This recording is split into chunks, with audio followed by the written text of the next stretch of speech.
नमस्ते दोस्तों। आज का वीडियो कंप्यूटर साइंस के 30 बेस्ट एमसीक्यू के ऊपर रहने वाला है। तो ये वीडियो आपके लिए बहुत फायदेमंद रहेगा। ठीक है, वीडियो आप अंत तक देखें। मैं बता दूं कि आप जो एसटीटी 2025 का जो एग्जामिनेशन दे रहे हैं, प्रिपरेशन कर रहे हैं और साथ ही आगे बीपीएससी टीआरई का दीजिए एग्जाम, तो इस सब का मॉक टेस्ट आप लगाइए। Live mock test, full mock test देखने को मिलेगा। ठीक है, उसके लिए आप इस वीडियो के डिस्क्रिप्शन में जाइए, वहां पर एक वेबसाइट का लिंक है codingsarma.com। ये मेरा वेबसाइट है, उस वेबसाइट का लिंक मिलेगा आपको। उस लिंक पर क्लिक करके आप वहां जाके अकाउंट बनाए और अकाउंट बनाने के बाद लॉगिन करें और वहां से आप टेस्ट सीरीज अटेम्प्ट कर सकते हैं। आप उसमें बहुत सारे लोग अभी तक, जैसे कल ही इस वेबसाइट की शुरुआत किया था मैं, तो अभी तक जो है 100-150 लोग जुड़ गए हैं वहां पर। ठीक है, टेस्ट दिए हैं और उन सभी लोग का रैंक दिखेगा आपको। अगर आप टेस्ट अटेम्प्ट करेंगे तो किस पार्टिकुलर टेस्ट में बाकी लोगों का क्या रैंक रह रहा है और आपका क्या स्कोर है, ठीक है, वो सब दिखेगा। तो ये सब फैसिलिटी उसके अंदर है, आप जाके एक बार जरूर चेकआउट कीजिए। ठीक है, तो चलिए आज का डिस्कशन को मैं कंटिन्यू करता हूं और ये 30 बेस्ट एमसीक्यू को मैं आज डिस्कशन करता हूं। साथ ही टेलीग्राम चैनल ज्वाइन कीजिए। देखिए पहला क्वेश्चन क्या कहता है, what is the primary advantage of using a cache memory. Cache memory जो है ना, इसका प्राइमरी एडवांटेज क्या है। ठीक है, तो इसको बारी बारी से हम समझते चलते हैं। सबसे पहले हम बात करते हैं मेमोरी। मेमोरी जिसके अंदर डेटा स्टोर होता है। अगर हम बात करें, थोड़ा सा एक दो बात समझ लीजिए, जिसके अंदर डेटा को स्टोर किया जाता है, डेटा स्टोरेज एरिया होता है। मेमोरी जो है हमको देखने को मिलता है primary memory, secondary memory. Primary memory को मेन मेमोरी कहते हैं। ठीक है, इस मेमोरी के अंदर हम लोग को देखने को मिलता है, प्राइमरी के अंदर रैम, रोम, कैश, ये सब मेमोरी जो है ना रैम प्राइमरी मेमोरी है। और सेकेंडरी मेमोरी को, जिसमें डेटा स्टोर होता है परमानेंट बेसिस पर, वो जैसे हार्ड डिस्क, ठीक है, SSD, solid state drive, flash drive, floppy disk, CD, DVD, pen drive, ये सब जो है ना, ये सेकेंडरी स्टोरेज डिवाइसेज है। Primary storage RAM, ROM, cache memory को क्यों बोलते हैं, क्योंकि वो डायरेक्टली क्या है, ये जो ऑपरेटिंग सिस्टम होता है, जो सीपीयू होता है, जो सीपीयू हार्ड ड्राइव है, ऑपरेटिंग सिस्टम तो सॉफ्टवेयर है, सीपीयू जो हार्ड ड्राइव है ना, उस सीपीयू जो प्रोसेस करने का काम करता है, उससे डायरेक्टली जुड़ा होता है ये रैम, रोम, मतलब प्राइमरी मेमोरी। उसका वो प्रोसेसिंग करके उसके क्लोज रहता है, सीपीयू के क्लोज जो रहेगा, इसीलिए उसको प्राइमरी मेमोरी कहा जाता है, क्योंकि उसमें सबसे पहली बार डेटा आता है और तो फिर उसके बाद सेकेंडरी में जाता है।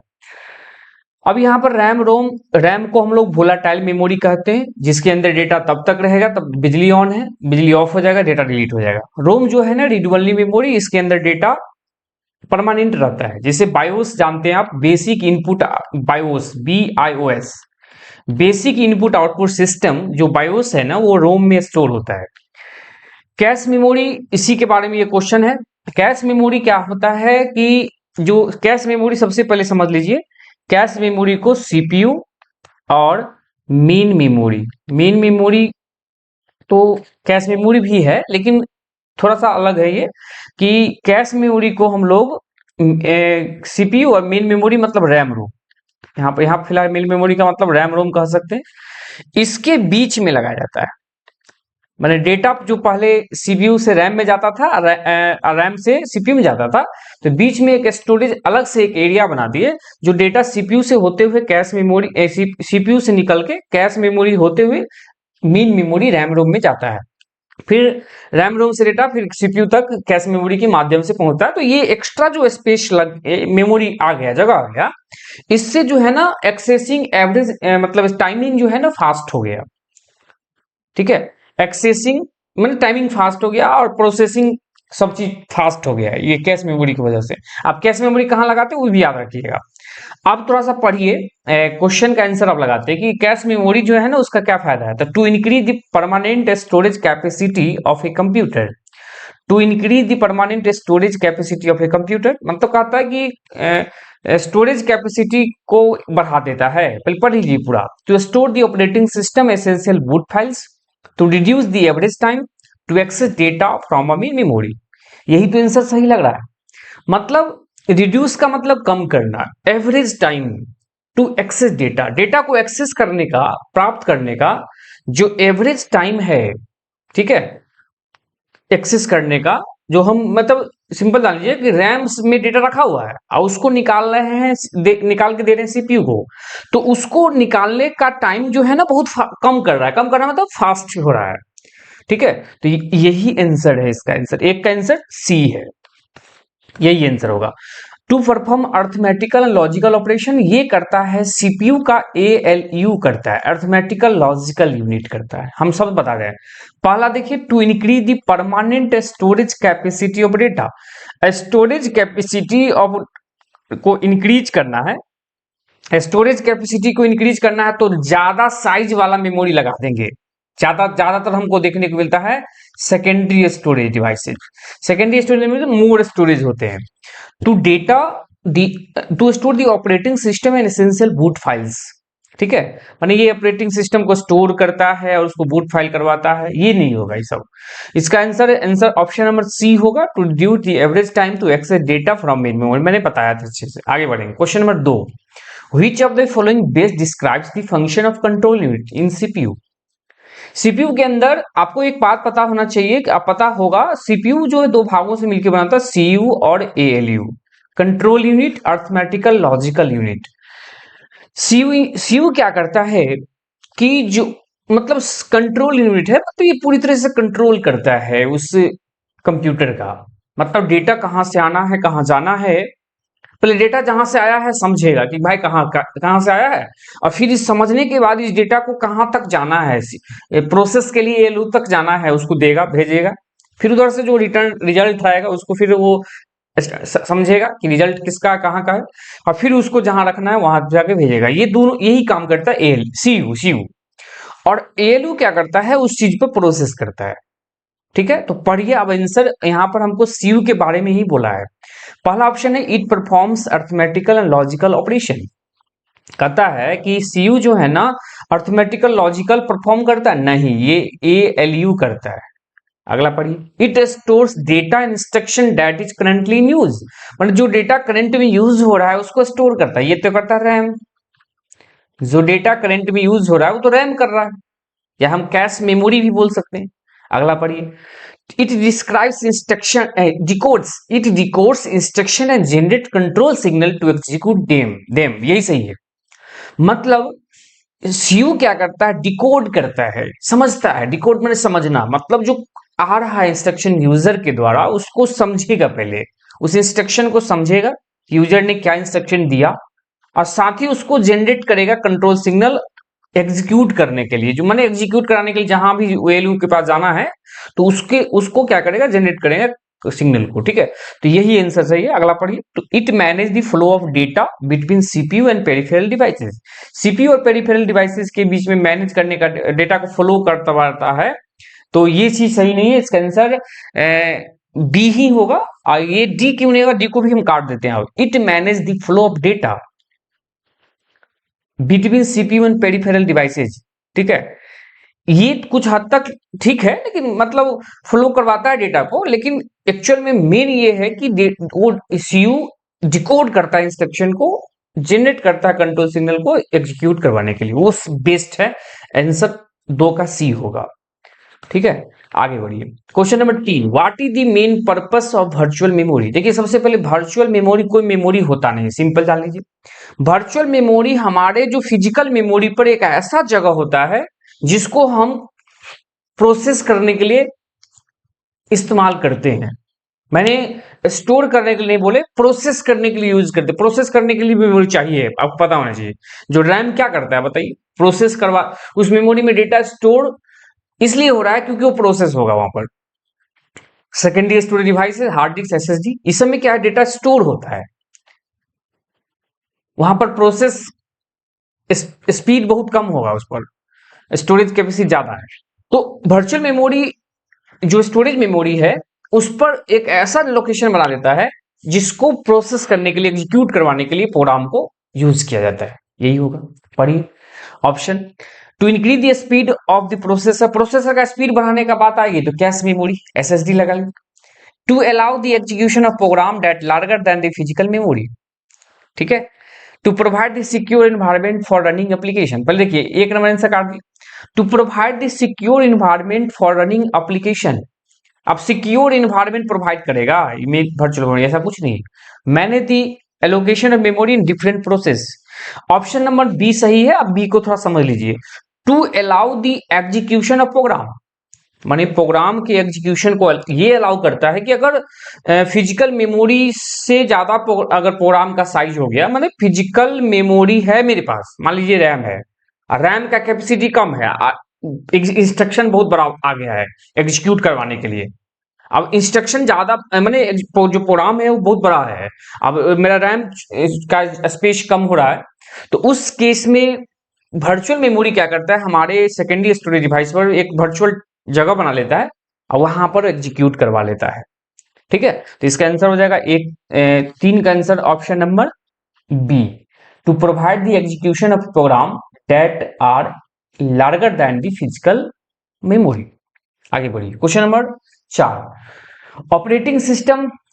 ये है एक बात इसमें बता दूं कि अब जल्द मैंने आज लेट नाइट तक जो है आपको ऑपरेटिंग सिस्टम का प्रीवियस ईयर का वीडियो आपको देखने को मिलेगा, मतलब जो प्रीवियस ईयर में ऑपरेटिंग सिस्टम से क्वेश्चन पूछे गए हैं उसका मैं डिस्कशन अच्छे से करने वाला हूं आज लेट नाइट तक।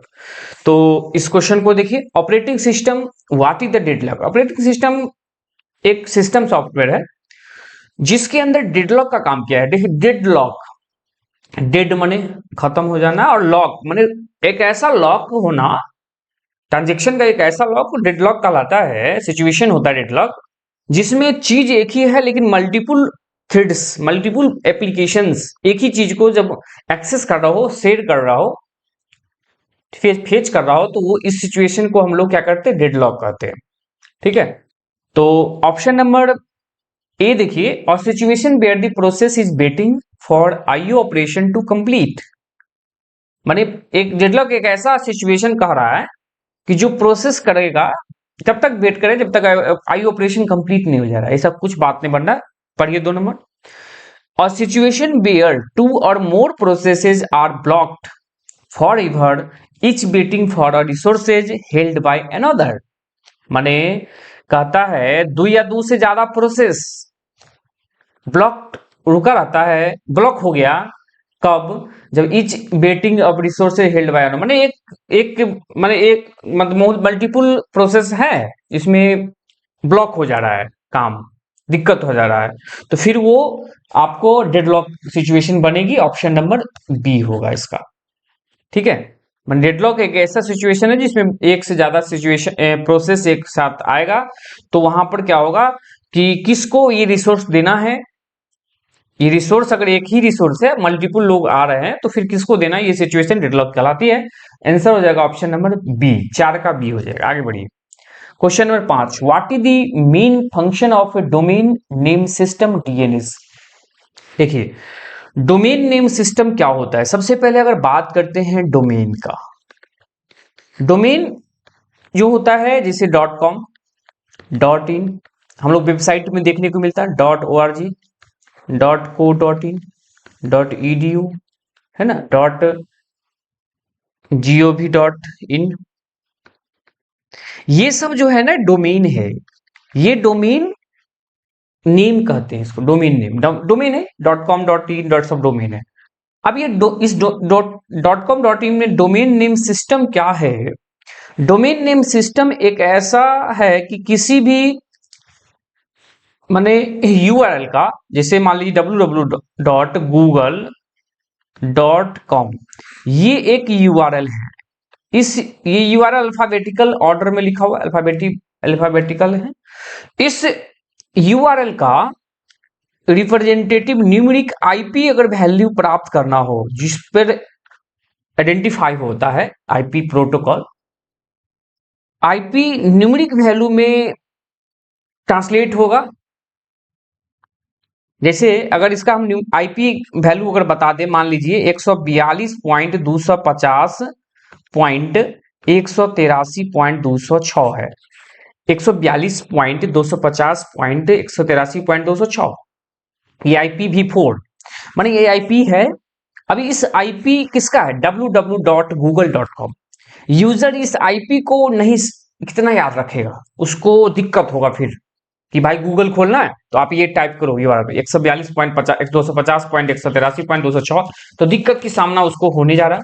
तो इसी प्रॉब्लम को ठीक करके क्या किया, डीएनएस लेके आया, डोमेन नेम सिस्टम, वो क्या किया, इस न्यूमेरिक वैल्यू को ट्रांसलेट करके ह्यूमन रीडेबल बना दिया, और ये जिसको इजी हो गया याद करना। ठीक है, तो ये www.google.com जो लिखे हैं, इसका जो है ट्रांसलेटर करने का काम करता है।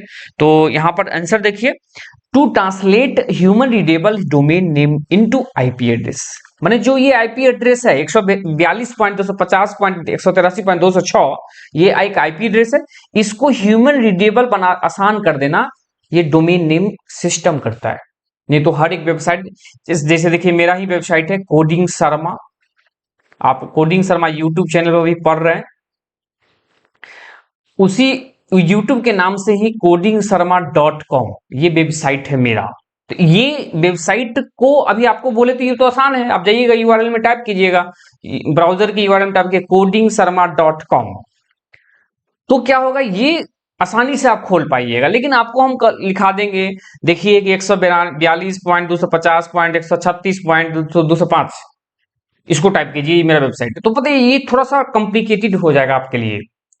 तो इसी चीज को, इस आईपी एड्रेस को अल्फाबेट वैल्यू में ह्यूमन रीडेबल बनाने के लिए, ह्यूमन फ्रेंडली बनाने के लिए डोमेन नेम सिस्टम की बात आई है। इसका आंसर हो जाएगा ऑप्शन नंबर बी। उम्मीद करते हैं आप अच्छे से समझ रहे होंगे। आगे बढ़िए, क्वेश्चन नंबर 6, 30 क्वेश्चन है, रुके रहिएगा वीडियो में। Which of the following is not a characteristic of multi processing system. Multi का मतलब मेनी, प्रोसेस करने वाला, बहुत सारा काम को एक ही बार प्रोसेस करे तो मल्टी प्रोसेसिंग कहते हैं। तो मल्टी प्रोसेसिंग सिस्टम का क्या गुण नहीं है, कैरेक्टरिस्टिक मतलब को गुण नहीं है, तो कहता है increase throughput, higher reliability, parallel execution of program, single user at a time. अब बताइए मल्टी प्रोसेस कर रहा है तो सिंगल यूजर कैसे होगा, मल्टी यूजर होगा, यही तो कैरेक्टरिस्टिक गुण नहीं है। ठीक है, इसका आंसर ऑप्शन नंबर डी होगा। हाइयर रिलायबिलिटी सही है, पैरेलल एग्जीक्यूशन प्रोसेस ये भी सही है, और इंक्रीज थ्रूपुट जो है ये भी सही है, लेकिन single user at a time जो है इसको एक्सेस करना गलत है मल्टी प्रोसेसिंग सिस्टम के अंदर। आगे बढ़िए, question number 7, the binary equivalent of the hexadecimal number 3f। आप बताइए 3 और f लिखा हुआ है, तो इसका हम हेक्साडेसिमल का हम क्या करेंगे, बाइनरी बदलना है, तो क्या करेंगे 3 को अलग है, 5f को अलग से जो है हम बाइनरी कन्वर्ट करेंगे 3 बिट में लेके, 4 बिट में लेके, सॉरी 4 बिट में लेके। तो 3 किसका बाइनरी होगा, तो आपको एक ट्रिक बताए थे बाइनरी वैल्यू को निकालने के लिए, 1 2 4 8 16 32 इस तरह से 3 लिखना है, तो 2 एक मिलके 3 होता है, जिसको लेना है उसकी जगह 1 लिखते हैं, यहाँ पे 1 1 कर दी। f का मतलब क्या होता है पता है आपको हेक्साडेसिमल नंबर पढ़े होंगे तो एबीसीडी से लेके 0 से लेके 9 तक, एबीसीडी से f तक, माने 10 के लिए a लिखते हैं, इसके बाद b होगा 11 12 13 14 15, माने f के लिए 15 लिखते हैं, f के लिए क्या लिखते हैं 15। तो ये f के लिए 15 लिखेंगे तो 15 कैसे बनेगा, 8 4 12 2 14 1 15, माने 1 1 1 1। आप दोनों के एक साथ लिख दीजिए 1 1 1 1 1 1, 6 1 हो जाएगा, और ये 3f जो लिखा है हेक्साडेसिमल नंबर उसका बाइनरी है। इसका आंसर हो जाएगा ऑप्शन नंबर बी।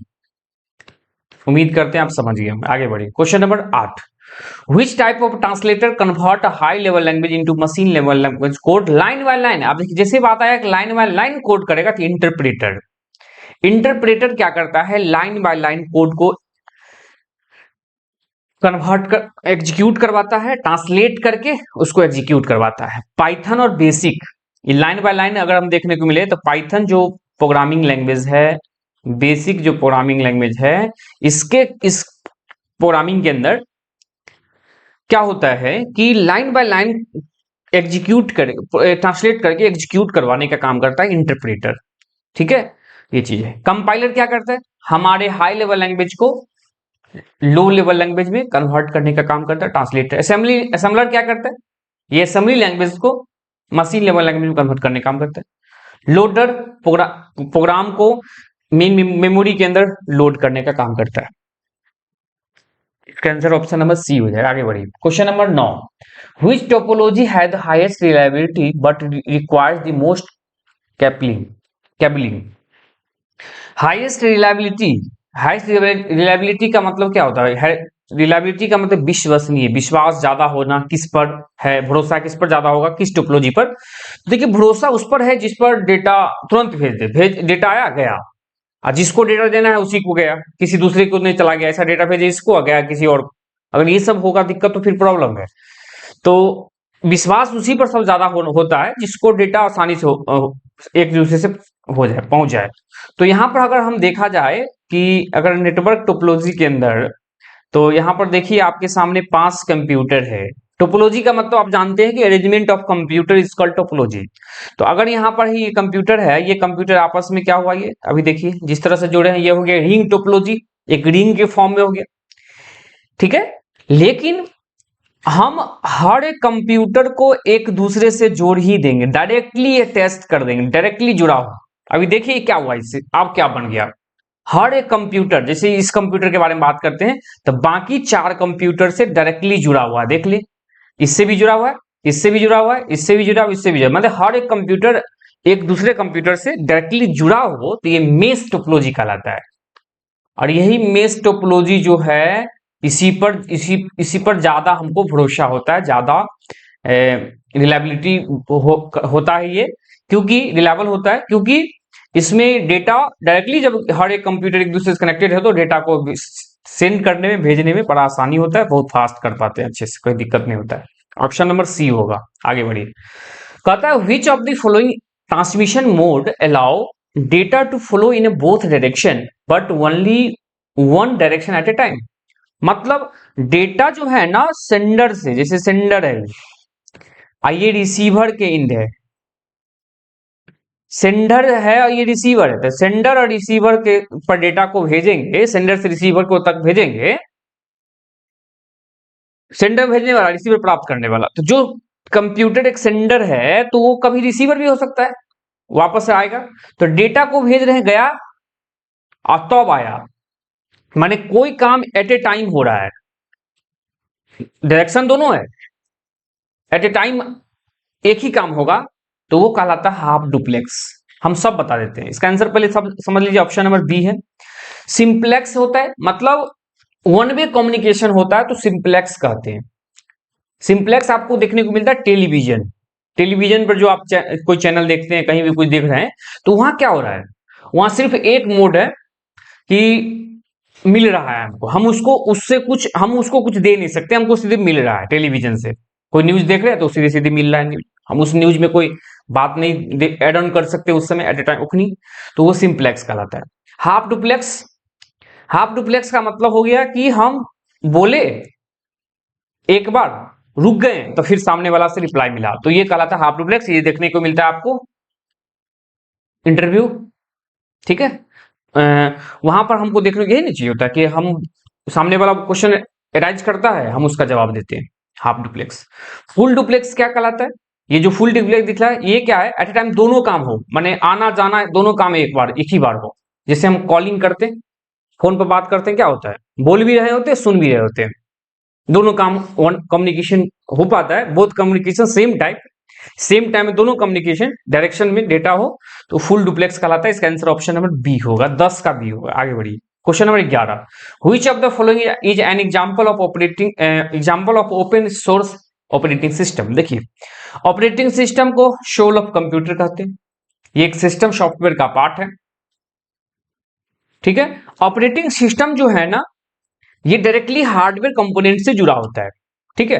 तो ऑपरेटिंग सिस्टम इसमें जितना दिख रहा है आपको, सब ऑपरेटिंग सिस्टम है, विंडोज, लाइनेक्स, मैक ओएस, है ना, सोलारिस, ये सब जो है ना आपको ऑपरेटिंग सिस्टम देखने को मिल रहा है। लेकिन इसमें कहा था ओपन सोर्स। ओपन सोर्स क्या मतलब होता है, ओपन सोर्स ऑपरेटिंग सिस्टम का मतलब जिसको सबसे पहले 2-3 बात होता है, जो फ्री ऑफ कॉस्ट अवेलेबल हो, वैसा सॉफ्टवेयर, वैसा ऑपरेटिंग सिस्टम जो फ्री ऑफ कॉस्ट अवेलेबल हो, जिसके लिए पैसा पेड ना करना पड़े, साथ ही जिसका कोड जो है ना, बैकइंड का जो कोड है, उसमें हम मॉडिफिकेशन करके उसमें कुछ नया एक्स्ट्रा फीचर्स हम ऐड कर सके।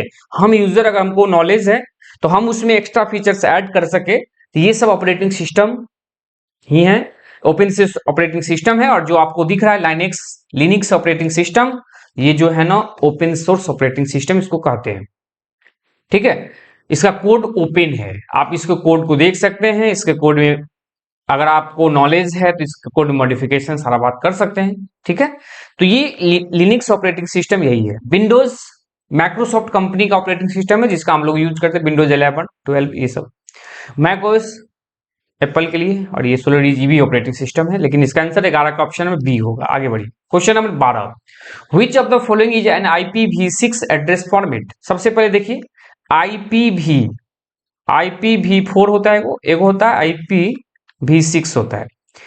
IPv4 का मतलब इंटरनेट प्रोटोकॉल वर्जन 4, ये होगा internet protocol version 6।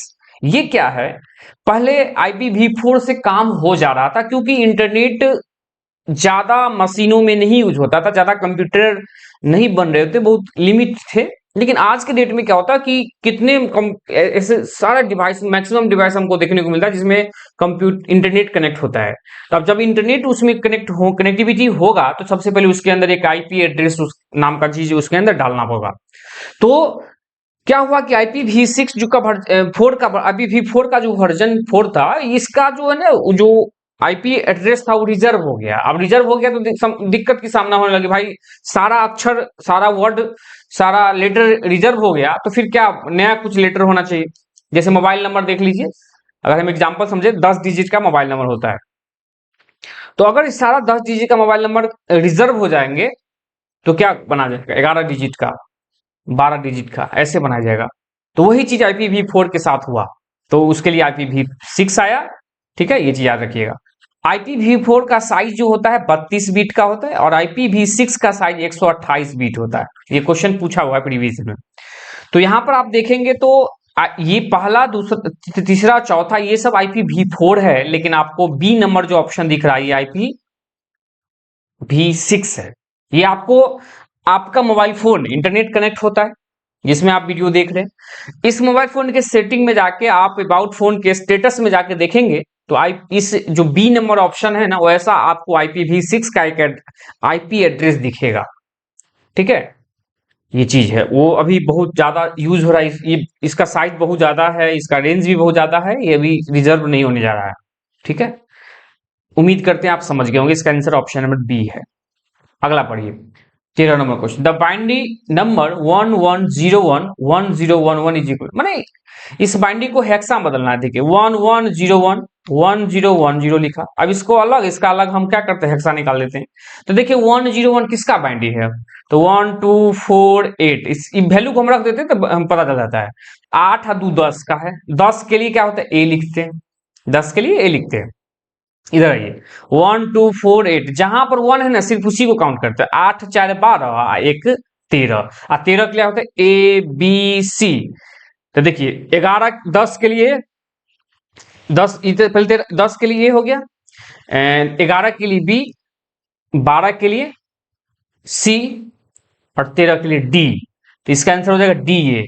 D A देखो ऑप्शन नंबर कहाँ है, ऑप्शन नंबर ए में है। उम्मीद करते हैं आप समझ गए होंगे। आगे बढ़िए, question number 14, which of the following is not a function of operating system. Operating system का काम क्या है, प्रोसेस मैनेजमेंट करना, मेमोरी मैनेजमेंट करना, फाइल मैनेजमेंट करना, लेकिन कंपाइल सोर्स कोड को कंपाइल करने का काम कंपाइलर करता है, ऑपरेटिंग सिस्टम नहीं करता है, याद रखिएगा। ठीक है, आगे बढ़िए, question number 15, in Boolean algebra De Morgan's theorem state.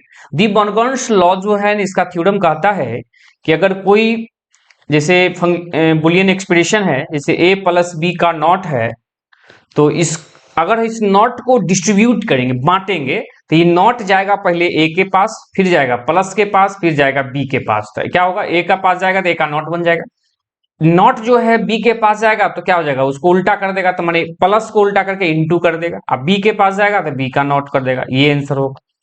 उसी तरह अगर लिखा हुआ ए डॉट बी का नॉट है, इसको फिर बांटेंगे तो ए को ए के पास बांट देंगे तो ए का नॉट बनेगा, नॉट को इनटू के पास बांटेंगे तो प्लस हो जाएगा, नॉट को बी के पास बांटेंगे तो बी का नॉट हो जाएगा, ये हो जाएगा। तो ये दोनों आपको ये डी मॉर्गन्स थ्योरम कहता है। आप अगर नहीं पढ़े तो डिजिटल सर्किट का वीडियो जाकर देखिए, आप चैनल पर खूब मिल जाएगा आपको, बहुत इंपॉर्टेंट इससे क्वेश्चन एग्जाम बनते हैं। तो इसका आंसर ऑप्शन नंबर क्या दिख रहा है? सी दिख रहा है, एक प्लस बी का नॉट, यही आंसर है, याद रखिएगा। आगे बढ़ेंगे, question number 16, which logic gate produce output 1 only when all input are 1। मतलब कहता है आउटपुट 1 होना चाहिए, कब? जब सारा इनपुट 1 हो तभी, नहीं तो अन्यथा नहीं। चलिए बारी बारी से पहले समझते हैं, और गेट, और है ना पहले, और गेट का ये लॉजिक डायग्राम, ए है तो बी है तो क्या बन जाता है पता है? ए प्लस बी बन जाता है। ये और गेट की खासियत क्या है? मैंने अभी ये और गेट को एक्सप्लेनेशन कर रहा हूं। और गेट में क्या है, कोई भी एक को कंडीशन ट्रू होगा ना, रिजल्ट ट्रू हो जाएगा। जैसे अगर हम बात करें इस तरह से, आउटपुट ए प्लस बी है, इसी बराबर है, तो यहां पर थोड़ा सा और गेट को देख लीजिए, 0 0 0 1 1 0 1 1। तो दोनों और गेट में क्या है कि दोनों में से कोई एक को कंडीशन ट्रू होगा, रिजल्ट ट्रू होगा। तो ट्रू माने 1। एक बार याद रखिए, 0 का मतलब फॉल्स होता है और 1 का मतलब ट्रू होता है, याद रखिएगा। तो यहां पर क्या, एक भी कंडीशन ट्रू होगा तो रिजल्ट ट्रू होता है। यहां पर देखिए 0 0 माने फॉल्स फॉल्स फॉल्स हो गया, फॉल्स है 1 है माने ट्रू है तो ट्रू देगा, 1 0 1 देगा, 1 1 1 देगा। मतलब एक को ट्रू होगा ना देखने को तो रिजल्ट ट्रू मिलने वाला है। तो ये और गेट की खासियत है। आगे बढ़ते, इसी में हम एंड गेट को भी बता दें आपको। अब देखिए एंड गेट की कहानी क्या है। देखिए एंड गेट जो है ना 2 नंबर, आप रुकिए पहले तो एक बार समझ आ गया आपको कि जो क्वेश्चन है कहता है कि आउटपुट 1 होना चाहिए जब ऑल इनपुट 1 है। ठीक है, आगे बढ़ते हैं, पहले पहले बना लेते हैं फिर चलते हैं। एंड गेट, एंड गेट का जो लॉजिकल डायग्राम है ये वाला है, इस तरह से ए है बी है तो सी रिजल्ट आउटपुट निकलेगा, ए डॉट बी निकल के आएगा। तो इसमें क्या है कि दोनों कंडीशन ट्रू होगा तभी रिजल्ट ट्रू, अदरवाइज फॉल्स हो जाएगा। दोनों कंडीशन ट्रू होना चाहिए तभी ट्रू होगा, अदरवाइज फॉल्स। तो देखिए दोनों कंडीशन ट्रू है, नहीं यहां भी नहीं है, यहां भी नहीं है, यहां भी, यहां है। तो both condition are true, result true. तब बताइए, एक चीज देखने को मिला एंड गेट में कि ऑल इनपुट आर 1 रिजल्ट 1, यही तो एंड गेट है। इसका आंसर हो जाएगा ऑप्शन नंबर बी। बहुत अच्छा सोचने की क्वेश्चन है ये, माने सारा इनपुट 1 है तभी 1 देगा, देखिए दे दिया। अगर एक को फॉल्स हुआ तो रिजल्ट फॉल्स, एंड गेट की यही खासियत है। आगे बढ़िए, मिटाते हैं अभी फिलहाल। नैंड गेट समझिए, नैंड गेट, नैंड गेट जो है ये and gate plus not gate होता है। माने एंड गेट और नॉट गेट को आपस में जोड़ देंगे तो नैंड गेट बन जाएगा। मतलब इसको हम लोग बोलते हैं एंड प्लस नॉट गेट। तो अब यहां पर ए है बी है तो यहां पर क्या होगा, बीच में ए डॉट बी हो जाएगा, यहां क्या हो जाएगा, ए डॉट बी का नॉट हो जाएगा। ये चीज एंड गेट है। एंड गेट में फिर आप लॉजिकल डायग्राम निकाल लेंगे, पहले उसका एंड निकालेंगे फिर नॉट निकाल लेंगे। ठीक है, एक्सऑर गेट क्या होता है, इसका एक्सप्रेशन ये क्या है, एक बार एक दो अगर इनपुट है तो एक बार एक इनपुट फॉल्स होगा दूसरा ट्रू, इनटू में प्लस पहला फॉल्स दूसरा ट्रू। इस तरह के लॉजिकल एक्सप्रेशन अलजेब्रिक इक्वेशन देखने को मिलता है एक्सऑर गेट में। ठीक है, एक्सऑर गेट आपको ये देखिए इस तरह से, ये एक्सऑर गेट है, ए है बी है तो यहां पर ए इस तरह से एक्सऑर गेट देखने को मिलता है, और लेकिन बुलियन एक्सप्रेशन ये। तो अब आंसर निकालिए कि लॉजिकल गेट प्रोड्यूस आउटपुट 1 करता है, ओनली केवल 1 पड़ेगा जब सब इनपुट 1 है, तो ये एंड गेट हो जाएगा। आपको मैंने बताया है। आगे बढ़िए आगे, क्वेश्चन नंबर 17 आइए। इन computer architecture the ALU is responsible for, computer architecture के अंदर एएलयू जो है ना किसके लिए रिस्पॉन्सिबल है, अर्थमेटिकल लॉजिकल यूनिट, माने अर्थमेटिकल और लॉजिकल कैलकुलेशन करता है। आंसर ऑप्शन नंबर बी दिख रहा है, यही आंसर होगा। ठीक है, आगे बढ़िए, question number 19, in networking which protocol is used to transfer file securely over the internet. देखिए प्रोटोकॉल सेट ऑफ रूल्स होता है जिसके द्वारा डेटा को एक जगह से दूसरी जगह ट्रांसमिट किया जाता है, प्रोटोकॉल ही करता है। ठीक है, अब इसमें जितने दिख रहे हैं सब प्रोटोकॉल है। जैसे पहला HTTP protocol, hyper text transfer protocol, इसका फुल फॉर्म है हाइपर टेक्स्ट ट्रांसफर प्रोटोकॉल। इसके द्वारा क्लाइंट से सर्वर, सर्वर से क्लाइंट डेटा को ट्रांसमिट करने में काम करता है ये। अगला है FTP, फाइल ट्रांसफर प्रोटोकॉल, माने हम इंटरनेट में कोई फाइल को भेजेंगे या फाइल कहीं से हम लेंगे तो ये FTP प्रोटोकॉल वहां काम करता है। ठीक है, अगला है SFTP, S का माने सिक्योर, एफ का माने फाइल और टी माने ट्रांसफर, पी माने protocol, secure file transfer protocol. और आपको यही तो बोला था सिक्योर फाइल ट्रांसफर प्रोटोकॉल करना है, ऑप्शन नंबर सी होगा इसका आंसर। अगला है एसएमटीपी, इसका full form simple mail transfer protocol, clear है। इसके द्वारा मेल का ट्रांसमिट किया जाता है। एक होता है पीओपी, पोस्ट ऑफिस प्रोटोकॉल, उसके द्वारा मेल को क्या करता है, स्टोर करके रखने का काम करता है। आगे बढ़े, क्वेश्चन नंबर 19, इन ईआर डायग्राम, ईआर को इंटिटी रिलेशनशिप डायग्राम कहते हैं। इंटिटी रिलेशनशिप माने एक इंटिटी को दूसरे इंटिटी के बीच में क्या रिलेशनशिप रहने वाला है, उसी को ईआर डायग्राम कहना हम लोग कहते हैं। ठीक है, जैसे अगर हम बात करें टीचर, एक स्कूल के अंदर टीचर है, एक स्टूडेंट है, तो टीचर स्टूडेंट एक इंटिटी है, टीचर भी इंटिटी है, स्टूडेंट भी इंटिटी। टीचर क्या करता है, टीचर और स्टूडेंट के बीच में क्या चीज का रिलेशन है, ये हम इस डायमंड से दिखाते हैं। Taught, TAUGHT, taught by, teacher student को पढ़ाता है। ठीक है, तो ये एक इंटिटी, हम एक रिलेशनशिप जोड़ दिए थे, बीच में टॉट बाय लिख दिए, ये क्या है, रिलेशनशिप है। ये क्या है, इंटिटी है। ये भी क्या है, इंटिटी है। और हर एक इंटिटी का अपना एक एट्रीब्यूट होता है, बहुत सारा एट्रीब्यूट देखने को मिलता है। जैसे टीचर है, टीचर का आईडी होगा, टीचर का नेम होगा, टीचर का एड्रेस होगा। इसी तरह स्टूडेंट है, रोल नंबर होगा, नेम होगा, एड्रेस होगा। तो ये जो दिख रहा है ओवेल, ये ओवेल दिख रहा है ना, ये ओवेल में क्या करते हैं, उसका एक एट्रीब्यूट है। तो यहाँ वही तो आंसर है। ओवेल किसको रिप्रेजेंट करता है, उस इंटिटी का एट्रीब्यूट को रिप्रेजेंट करता है।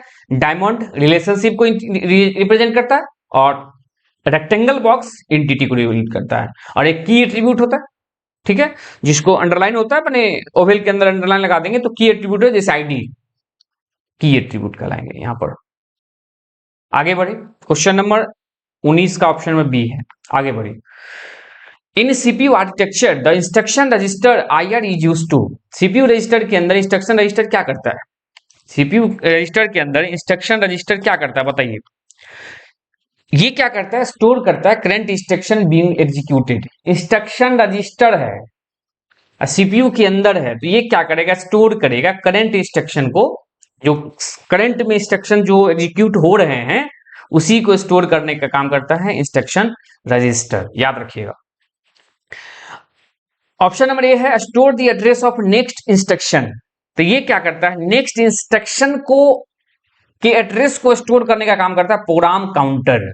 मैं ये सब लिखा देता हूं, ये इसका आंसर हो जाएगा program counter. Store temporary data, अगर टेम्पोररी डेटा को स्टोर करना है ना तो एक्यूमुलेटर होता है, एक्यूमुलेटर, या हम लोग उसको जनरल पर्पस रजिस्टर कहते हैं, जनरल पर्पस रजिस्टर कहते हैं, याद रखिएगा। एक्यूमुलेटर होगा, स्टोर करेगा। और ये क्या है, स्टोर यूजर प्रोग्राम, तो ये मेन मेमोरी। अगर यूजर प्रोग्राम माने हम यूजर हो गए, हम कंप्यूटर में डेटा डालते हैं तो मेन मेमोरी में जाता है, रैम के अंदर, तो वो स्टोर यूजर प्रोग्राम को स्टोर करने का काम main memory. Store temporary data accumulator करता है। स्टोर द करंट इंस्ट्रक्शन, जो इंस्ट्रक्शन एग्जीक्यूट हो रहे हैं उसको स्टोर करता है इंस्ट्रक्शन रजिस्टर। और store the address of next instruction को स्टोर करने का काम करता है प्रोग्राम काउंटर। उम्मीद करते हैं सारा एक्सप्लेनेशन समझ गए होंगे। आगे बढ़िए, question number 21, which of the following is not a feature of object oriented programming language. देखिए ऑब्जेक्ट ओरिएंटेड प्रोग्रामिंग लैंग्वेज का बहुत सारा फीचर है, जैसे encapsulation, inheritance, polymorphism, sequential execution, ये नहीं है, इसलिए इसका आंसर हो जाएगा option number D. Object oriented programming language का ये फीचर है, C++ ऑब्जेक्ट ओरिएंटेड प्रोग्रामिंग, जावा है, पाइथन है, ये सब ऑब्जेक्ट ओरिएंटेड प्रोग्रामिंग लैंग्वेज है। इसके अंदर इनकैप्सुलेशन का फीचर देखने को मिलता है, माने पेरेंट क्लास, पेरेंट और चाइल्ड का रिलेशनशिप देखने को मिलता है, माने पहले से बने बने प्रॉपर्टी को हम न्यूली प्रॉपर्टी के रूप में एक्सेस करते हैं। इनहेरिटेंस, सॉरी वो इनहेरिटेंस का मैंने अभी जब बताया, वो इनहेरिटेंस की बात है। इनकैप्सुलेशन, एक बॉक्स के अंदर डेटा हाइड होना, छुपा होना, इनकैप्सुलेशन कहलाता है। पॉलीमॉर्फिज्म,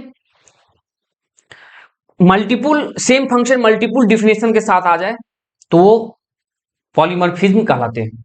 ठीक है, तो ये सब है, याद रखिएगा अच्छे से। लेकिन सीक्वेंशियल एग्जीक्यूशन ऑब्जेक्ट का फीचर नहीं है, इसका आंसर हो जाएगा ऑप्शन नंबर डी। आगे बढ़िए, question number 22, which memory used to temporary store instruction and data for processing by CPU. अच्छे से पढ़ना पड़ेगा, कौन सा मेमोरी है जो टेम्पोररी स्टोर करता है इंस्ट्रक्शन को and data for processing by CPU, CPU को डेटा को प्रोसेस करने के लिए देता है। हार्ड डिस्क परमानेंट स्टोर करता है कि नहीं होगा? रोम इसमें डेटा स्टोर कर नहीं सकते हैं, हम लोग नहीं करते, उसमें डेटा सिर्फ पढ़ते हैं, उसमें डेटा जिसे मैन्युफैक्चरिंग होता है, जो भी चीज मैंने बनाया जाता है कंप्यूटर, उसी के समय में उसको डेटा को उसके अंदर जो इंस्ट्रक्शन है उसको लोड कर दिया जाता है। उसके डेटा को सिर्फ हम स्टोर नहीं कर सकते, उसके डेटा को हम सिर्फ पढ़ सकते हैं, टेम्पोररी नहीं होता है, वो नॉन वोलाटाइल है रोम, ठीक है, नॉन वोलाटाइल है, इसमें डेटा डिलीट नहीं होता है, तो वो गलत होगी। तो इसका आंसर क्या निकल गया? रजिस्टर्ड। फ्लैश भी नहीं है। अब यहां पर देखिए क्या है, कौन सा मेमोरी है, तो रजिस्टर एक मेमोरी है जो टेम्पोरली स्टोर इंस्ट्रक्शन, मैंने इंस्ट्रक्शन आया, टेम्पोररी मैंने इंस्ट्रक्शन आया, उसको एग्जीक्यूट कराया, प्रोसेस करवाया, सीपीयू तुरंत हटा दिया, तो रजिस्टर ही करता है, रजिस्टर सीपीयू के अंदर होता है, याद रखिएगा। तो इसका आंसर हो जाएगा ऑप्शन नंबर सी। आगे बढ़िए, question number 23, in database foreign key, foreign key क्या करते हैं? फॉरेन की एक टेबल से दूसरे टेबल के बीच में रिलेशनशिप एस्टैब्लिश करता है, ठीक है, जिससे एक बहुत बड़ी प्रॉब्लम दूर होता है। जैसे क्या प्रॉब्लम? मान लीजिए एक एम्प्लॉय किसी यहाँ कहीं जॉब लगा, तो एम्प्लॉय का एक रिकॉर्ड के लिए एम्प्लॉय टेबल बन गया। अब आगे चल के एम्प्लॉय को सैलरी देना है, तो सैलरी नाम का वो एम्प्लॉय के टेबल में कोई छेड़छाड़ नहीं करेंगे, एक अलग से टेबल बना लेंगे सैलरी टेबल, एम्प्लॉय टेबल को सैलरी टेबल से लिंक कर देंगे। अब हम सैलरी डालने जाएंगे उस एम्प्लॉय आईडी पर, तो वो तुरंत जाकर चेक कर लेगा ऑटोमेटिक इंटरनली कि ये एम्प्लॉय पहले से रजिस्टर्ड है कि नहीं है। अगर उसमें मान लीजिए कि 1001 एम्प्लॉय आईडी का आईडी एम्प्लॉय है, तो हम 1001 एम्प्लॉय आईडी पर 10,000 रुपया डालने जा रहे हैं, तो क्या होगा, वो इंटरनली क्या होगा, वो 10 लिंक कर देगा, चेक कर लेगा हाँ ये एम्प्लॉय है यहाँ। लेकिन अगर हम मान लीजिए 1005 एम्प्लॉय है ही नहीं, 1005 उसमें डालने गए, मैंने उसको सैलरी देने गए या इंसर्ट करने गए, तो फिर वो चेक कर बता देगा भाई एम्प्लॉय है नहीं, आपको सैलरी कैसे मिल रहा है इसको। तो ये बहुत बड़ी प्रॉब्लम को दूर करता है फॉरेन की, और इसी के द्वारा करते हैं। इसका आंसर हो जाएगा ऑप्शन नंबर बी, याद रखिएगा। अगला है 24 question number, which type of software use to perform a specific task for user. Specific task आपको पता होना चाहिए। सॉफ्टवेयर हम लोग को देखने को मिलता है system software, application software. Application software एक ऐसा सॉफ्टवेयर होता है जो स्पेसिफिक टास्क को काम करता है, मतलब हमको जो चाहिए, हमको जो काम चाहिए, हम उसी काम के अकॉर्डिंग हम अपना सॉफ्टवेयर डालेंगे, जब चाहेंगे उस सॉफ्टवेयर को हटा सकते हैं। जैसे हमारे मोबाइल फोन के अंदर एप्स, ऐप को हम प्ले स्टोर से डाउनलोड करते हैं या एप्पल स्टोर से डाउनलोड करते हैं, तो वो डाउनलोड किए तो हमको जब इंस्टॉल कर लिए, डाउनलोड करके इंस्टॉल कर लिए, अब इंस्टॉल हुआ तो क्या हुआ, वो आया, अब हम काम कर लिए, मान लीजिए गेम है, डाउनलोड किए, खेल लिए गेम, अब हम उसको हटा देते हैं, तो वो एप्लीकेशन सॉफ्टवेयर है जिसको एक स्पेसिफिक टास्क के लिए यूजर रखेगा, जब चाहेगा तब रखेगा, जब चाहेगा हटा सकता है, वो एप्लीकेशन सॉफ्टवेयर कहलाएंगे। इसका आंसर ऑप्शन नंबर बी होगा। अब थोड़ा यूटिलिटी सॉफ्टवेयर के बारे में जान लीजिए। यूटिलिटी सॉफ्टवेयर जो होता है ना, ये क्या करता है, मेंटेन करता है, एनालाइज करता है डेटा को, ठीक है। यूटिलिटी सॉफ्टवेयर के रूप में हम लोग को देखने को मिलता है आपको एंटीवायरस, ठीक है, antivirus software, disk cleaner, antivirus, ये सब जो है ये यूटिलिटी सॉफ्टवेयर का पार्ट है, याद रखिएगा। सिस्टम सॉफ्टवेयर जिसके अंदर ऑपरेटिंग सिस्टम देखने को मिलता है, याद रखिएगा अच्छे से। एक है फायरवेयर, ठीक है, फायरवॉल की तरह ही है ये, अनऑथराइज्ड एक्सेस को प्रिवेंट करता है। ऑप्शन नंबर, क्वेश्चन नंबर 25 देखिए, which of the following non volatile, आप बताइए नॉन वोलाटाइल का मतलब जिसमें डेटा को डिलीट नहीं कर सकते। रोम जो रीड ओनली मेमोरी है, रैम वोलाटाइल मेमोरी है, कैश मेमोरी सीपीयू और रैम के बीच में लगाया जाता है, और रजिस्टर मेमोरी सीपीयू के अंदर होता है, रजिस्टर के बेस पर ही किसी प्रोग्राम का, किसी इंस्ट्रक्शन को एग्जीक्यूट करवाता है। इसका आंसर हो जाएगा ऑप्शन नंबर बी। आगे बढ़िए, question number 26, which of the following is not a function of CPU. CPU का फंक्शन नहीं है, कौन? देखिए, सीपीयू प्रोसेसिंग इंस्ट्रक्शन, सही बात है, controlling input output, storing larger data, पहले देखिए ये भी सही है, कंट्रोलिंग करता है, सीपीयू कंट्रोल करेगा ना इनपुट आउटपुट, सीपीयू का ये सीयू, सी पढ़िए, storing large data permanently, data को स्टोर करने का, परमानेंट बेसिस पर डेटा को स्टोर करने की बात हो, बहुत बड़े डेटा को स्टोर करने की बात है, सेकेंडरी स्टोरेज डिवाइसेज उसके लिए बना हुआ है, सीपीयू नहीं करता है वो। परफॉर्मिंग अर्थमेटिकल ऑपरेशन, एएलयू करता है, सीपीयू का पार्ट है, वो करता है, इसलिए इसका 26 का आंसर सी हो जाएगा, जो नहीं है सीपीयू का पार्ट। आगे बढ़िए, question number 27, which of the following is not a function of system software. System software का कौन सा पार्ट नहीं है? सिस्टम सॉफ्टवेयर एडिटिंग टेक्स्ट, नहीं सॉरी, सिस्टम सॉफ्टवेयर का पार्ट है, वो पूछा है, टेक्स्ट को एडिटिंग करते हैं, मैनेजिंग हार्डवेयर, सही बात। सिस्टम सॉफ्टवेयर के अंदर हम लोग को देखने को मिलता है ऑपरेटिंग सिस्टम, वो क्या करता है, हार्डवेयर को ही तो मैनेज करता है, वो डायरेक्टली हार्डवेयर से जुड़ा होता है, सिस्टम से डायरेक्टली हार्डवेयर से कनेक्टेड होते हैं ऑपरेटिंग सिस्टम। तो इसीलिए इसका आंसर हो जाएगा ऑप्शन नंबर बी, जो मैनेज करता है हार्डवेयर को। Playing game, drawing graphics, editing text, ये सब एप्लीकेशन सॉफ्टवेयर का एग्जांपल। ये option number A C D ये किसका पार्ट हो गया? ये एप्लीकेशन सॉफ्टवेयर का पार्ट हो गया, याद रखेंगे। माने इसका आंसर हो जाएगा option number B. Question number 28, which of the following is not a primary storage device? Primary storage device कौन सा नहीं है? रैम प्राइमरी है, रोम प्राइमरी है, कैश मेमोरी प्राइमरी है। सेकेंडरी स्टोरेज ग्रुप में हम लोग हार्ड डिस्क का यूज करते हैं। ठीक है, हार्ड डिस्क एक सेकेंडरी स्टोरेज डिवाइस है जो परमानेंट बेसिस पर लार्ज पैमाने पर डेटा को स्टोर करने का काम करता है। हार्ड डिस्क एसएसडी अभी आज की डेट में एसएसडी देखने को मिलता है। एसएसडी क्या करता है? वो डेटा को स्टोर भी करता है, प्रोसेस भी करता है, दोनों काम करता है। Question number 29, which device use to input graphical data into a computer? अब ग्राफिकल डेटा को इनपुट करवाना है तो स्कैनर यूज कर लेंगे।